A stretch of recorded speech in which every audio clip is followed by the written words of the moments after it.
We 看这边啊。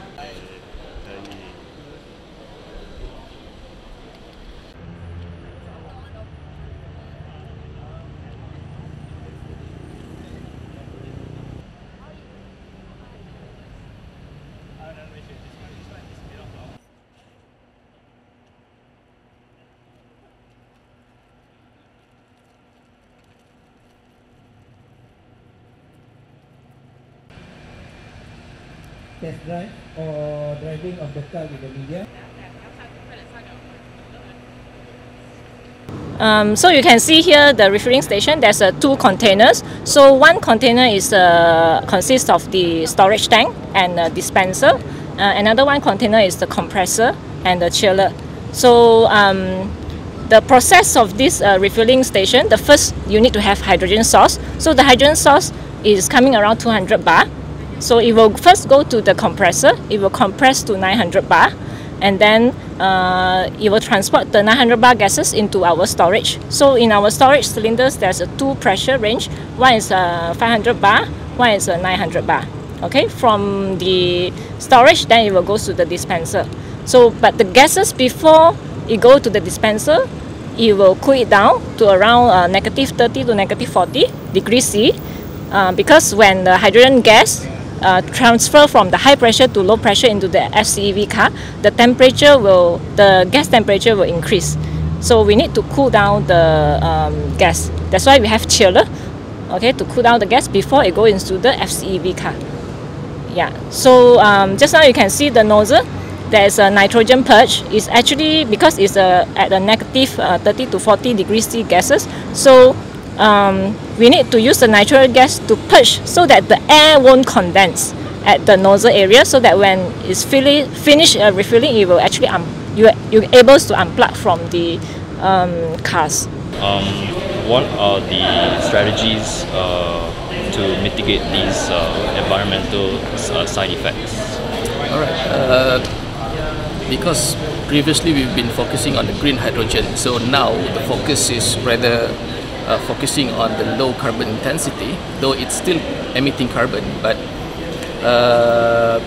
it is worthwhile of doing it because even other countries also looking at no longer looking at the green, they are looking at the carbon intensity, the level of carbon intensity in the hydrogen they are producing. So so aligned with their efforts, we are also focusing on the low carbon intensity. For example, on the blue hydrogen, equipped with the process itself is equipped with the CCUS, carbon capture utilization and storage, or CCS, carbon capture and storage. We're also looking at the extraction of hydrogen or production of hydrogen from bioresources, because when we have bioresource, let's say by the biogas, it's actually only produce very little carbon emission, because as compared to fossil fuel, the carbon emission is very high. It's comparably high, relatively high, as compared to the biological source, hydrogen production from biological source. The says it goes like this way. The reason why carbon intensity from bio waste, bioresources, is because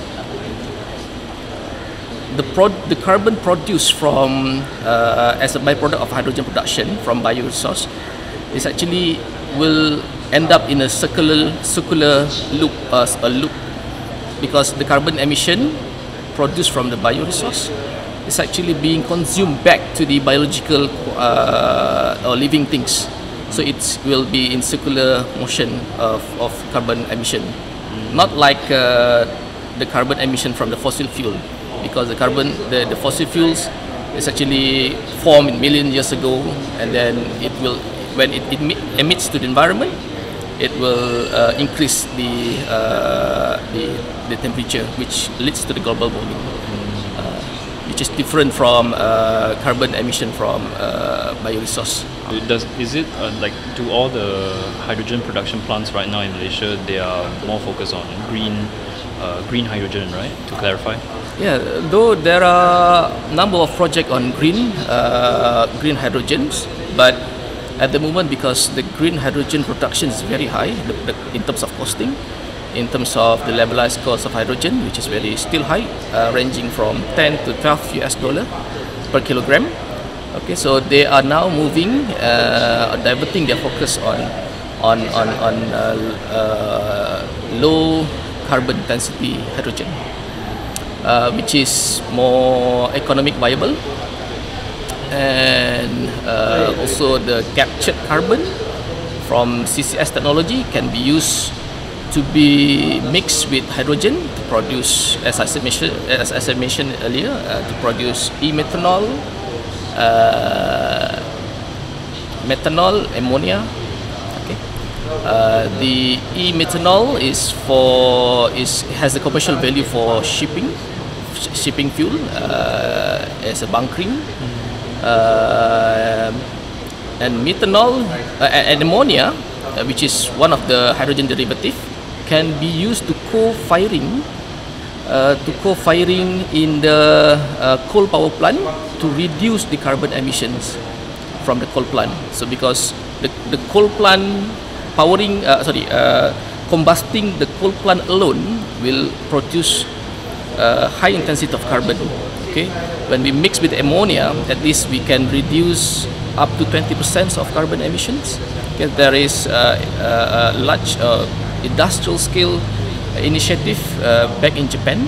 I went to Japan to witness or to observe their processing on co-combusting ammonia with coal power plant, and they claim that the carbon has reduced to 20% by 20% of emission. What's the next step right now for Mosti in this hydrogen initiative? We are still in terms of, let's say, in terms of incentive that hydrogen players are now being discussing on the proposed incentive. So we're trying to gather all those proposed incentive and bring up to the relevant ministries. So we are also be having